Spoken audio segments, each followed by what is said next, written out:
Hi everyone and welcome to my place. I've been into the request book and this design has been requested by Sue, who lives in the Netherlands. She has a beautiful Wedgewood vase, similar size to this one, but this is one that I did a long time ago.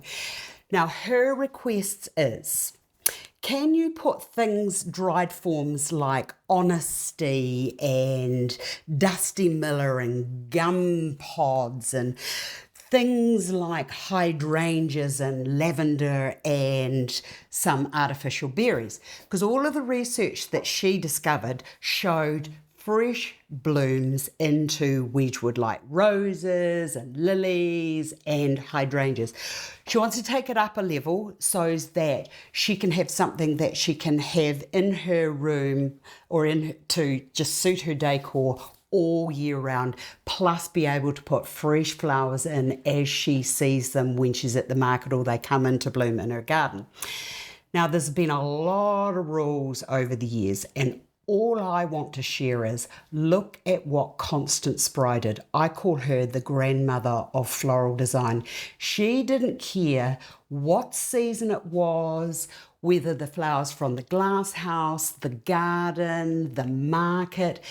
If it looked good, and if that is what you visually desired, then don't be holding yourself to ransom with, oh my goodness, I can't because the rules say you can't. I say, if you like it, you just do it. And if you're interested, have a little bit of a cast back in history to what Constance Spry did, because she was very clever.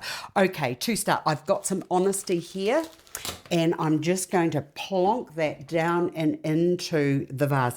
Now, if I do this correctly, we should be able to not even bother having things like oasis or foam to hold the forms together. Now I'm working back to front, so you're just going to have to bear with me. Okay, so when I've put those in, I've sort of crisscrossed them over so that that's giving me a nice network in which to work. I'm going to reserve those for the end because I might need them.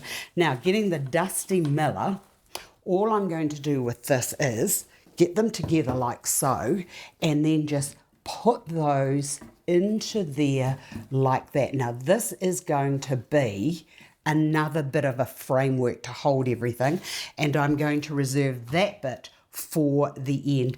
Now she also said that she liked, and could she incorporate this olive. I only have one bit of olive, so what I'm going to do is I'm going to make that sort of kind of like a focal. So if you've only got one, don't live by the rules of, I know that I've always said over the years, one on its own is lonely, two is interesting, but three is visually stimulating to the eye.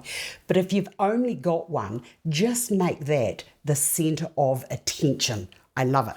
Okay, the next is the gum nuts. And I absolutely love the color of these gum nuts in with the colors that we've got. We've got this dullness of the Dusty Miller, and then this here's got a dullness, and it's a different form to what we've got up there. So that's going to add a little more visual interest. So I've only got two of those. So what I'm going to do with those is just bring those sort of to the sides.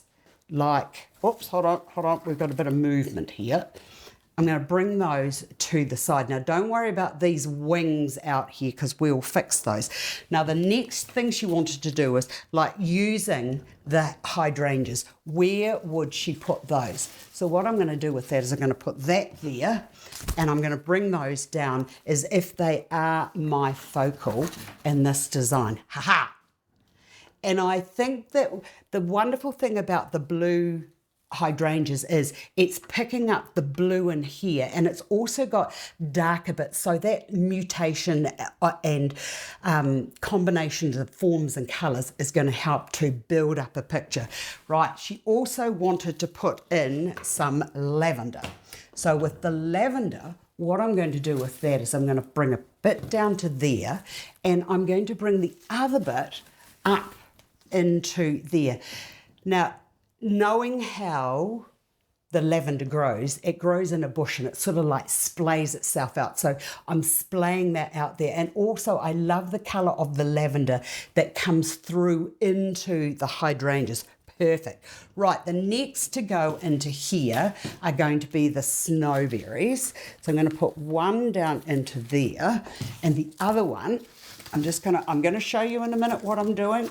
Hold on, I just got to get this down and into there like so. Oops.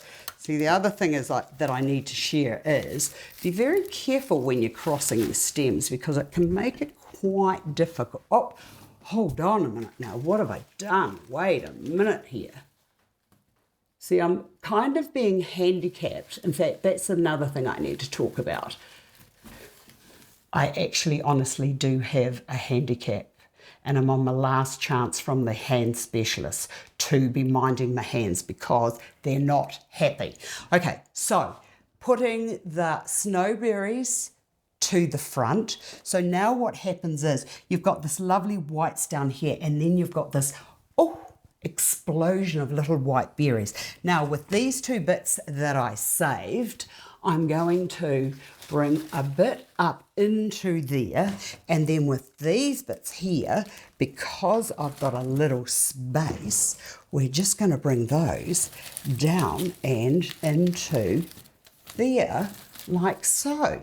Now we have an issue with this honesty that's got wings. So now what I'm going to do is to bring that in, I'm just going to bend those up so that they go up into the design and contain it more. And because I'm using the artificial, I can just move it. Let me have a look to see what I have achieved. Oh yes, Sue wanted light and airy, and she wanted to incorporate all the forms and the lovely flowers and foliage that she liked, and I think that we have achieved. I hope you've enjoyed this, Sue. I hope that this helps your problems, and for those of you also that are wondering what else you can put into your Wedgewood other than fresh and traditional forms like your roses, your lilies, etc., I hope you enjoyed this because I think that this is fabulous. I'll see you again another day.